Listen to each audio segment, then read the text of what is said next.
Hello and welcome back to Robbie's Backstage Bants. Today I'm going to be doing a new kind of video. I haven't done one of these before. I'm going to be starting to do video reviews as well as other reviews you can read on my blog. And I'm going to start with a show that has recently closed in the West End, but it was the latest thing I've seen and I was very impressed with it. And if you haven't guessed by the little book in the background, I'm going to be chatting all about The Time Traveller's Wife. So first, I'm going to give you a quick playthrough of my finale video, just the curtain call at the bows, from The Time Traveller's Wife in the West End, and then we'll get to talking about the show.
I mean, that was a standing ovation that was so well deserved. It's a great show.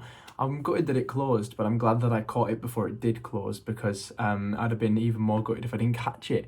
They've obviously released the cast recording, which I've been listening to on repeat, particularly Journeyman. They released a video of David Hunter's performance of Journeyman on their social media accounts recently, and that was really nice to see. I've been showing it to everyone. It was like, look at this, it's so good. It is brilliant, and I hope there's future life for the production because it really deserves it. But maybe we can get a UK tour. A UK tour would be really good. I'd like to see that. Now, The Time Traveller's Wife. I've never read it. I've never seen the film. So that was a great start. I went in completely blind to the story, and I'm so glad I got to catch it because the story is really nice. I really want to read the book, and I also got this limited edition copy of the book under my seat when I went to see the show. So I felt like that was really nice. I'm really pleased to own that, and I will be reading it at some point very soon. I'm currently reading, I'll show you, I'm currently reading Operation Mincemeat by Ben McIntyre, which is obviously all about the actual Operation Mincemeat in the war. It's a great book, it's very factual, really interesting. So I'm really interested to read this now after watching the story live on stage and seeing how that translated. I thought the storyline was really nice. Obviously, it was pre-written in the book, but it was a really nice story, so that's why I'm looking forward to reading it. It was emotional. I cried. I sobbed at the end. Let me put this program down. I did sob, which is not unlike me, actually. I cry at a lot of the shows that you would cry at. I don't cry at things like the Book of Mormon, but I cried at that. It was sad. I mean, it's a sad story at the end. I'm not going to spoil it in case you've not read the book, not seen the film, but or if the show comes on UK tour, and if it does, I will be absolutely raving for everybody to go and see it because it's the design. That is my main thing. The design of the production was incredible. More about that in my review. If you head to my website, it'll be linked below. Check that out. But the design of it was just. It felt like, it was a little bit like the book sort of atmosphere because obviously he works in a bookshop, wow. But there was projections and illustrations and the effects. The amount of times that David Hunter vanishes and appears seconds later in a complete different costume. I've read somewhere he put on his Instagram about the amount of costume changes he's done, and it's phenomenal. And they're like split second effects, and he just vanishes. I was thinking, where's he gone? Where's he gone? And I was sat in the second row, and it was so hard to suss out where he'd gone. So I thought that really worked amazingly. Like for something so technical as time traveling, they brought it on the stage incredibly well. Like, yeah. There's so the cast. Let's talk about the cast. David Hunter in the role of Henry. nothing more to say about the fact he's just outstanding. David Hunter's always great. I mean, I love his voice. He's a fantastic performer. Made for that role. The songs, Journeyman. All I can say is go and stream Journeyman, because it's a beautiful song, but it's also just so well performed by David Hunter. And everything David Hunter plays, he plays so honestly and truthfully and emotionally, so real, which was great to see again in a piece that is very emotional. And obviously nobody is gonna know what it's like to be a time traveler. So, but he handles it so well in the performance, and it's so perfect. I thought David Hunter was a complete standout, as well as Joanna Woodward, who plays Claire. And the role of Claire, you just fall in love with it. It's such a great character, and Woodward plays that beautifully, as well as gorgeous vocals. She's an artist, and I love the sculptures as well. There's like sculptures she builds throughout with paper and things. They're awesome too. And there was birds in the auditorium there that she has. It just, I mean, the masterpiece. She sings it, but masterpiece. It was an absolute masterpiece. The show as a whole is a masterpiece. And I don't believe it was filmed for release. The Little Big Things has been filmed for release, and that's really exciting because I love The Little Big Things as well. But this, it was great. I mean, I gave it 5 stars. I will say that now. That was 5, for me, 5 stars. The music was by Joss Stone and Dave Stewart, and it's like sort of, obviously that's like pop, but it feels like the music's so modern, yet it's still musical theatre style. And there's some great songs in there, and I'm sure in years to come there'll be great audition songs, especially for drama schools and things. They'll pop up quite a lot, because it's just, the music is stunning and it complements the piece really, really well. Sometimes I find there's a couple of things that just don't, but this really complemented the piece. I'm just scanning through. I think it's each song for me. I mean, there's obviously particular songs that really work. Masterpiece, Damn Fool Love, Journeyman, and plenty of others as well. And they're the standout songs that really work. But the other ones, it didn't feel that they were out of place. You know, sometimes you get a show and it has some brilliant songs in it, but then every other song is not so brilliant. But I felt that the score itself was memorable. There wasn't anything where you go, yeah, I probably won't listen to that ever again. No, it's definitely one of those. We had Tim Mahendran was brilliant as Gomez. He's always so funny in a show.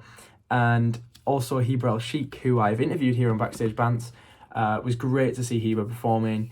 And I saw them two at West End Live together presenting for the day. And the chemistry on stage as Gomez and Charisse is exactly the same as their chemistry on stage as Tim and Heber, which is amazing to see that they've brought themselves and their relationship into the roles. They're a great duo, so much chemistry, and they just work so well together on stage as a great pairing, and they're both hilarious and fantastic singers. The vocals that came out of the both of them were just like mind-blowing. I mean, the whole production is mind-blowing. I think one of the words I've used is mind-boggling, and it was. I sat there fully, particularly, I've spoken a lot about Journeyman, but particularly, I was like mind-blown. But a lot of the effects, I mean, I'm one of these people that sits there and goes, how is that done sometimes? And I wish I wasn't. I wish I just would sit and go, wow. But I couldn't suss out half of them. And that, for me, shows that the effects were just phenomenal.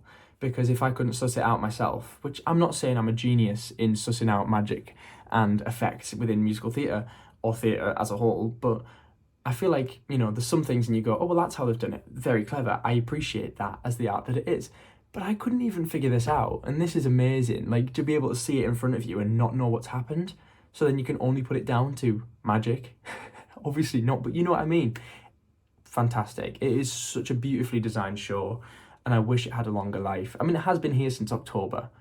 I'm just very late in catching it. I'm so late on the bandwagon, but I'm so glad we have a cast recording to go with the story, and so we can still listen to it after it's gone. But I hope it comes back. UK tour would be amazing. It would be so good. But the whole cast, I mean, every single performer in this cast. I saw the final performance of Lily Hannah in the role of young Claire and Alba. She was brilliant, such a fantastic performance from like, you know, such a young performer.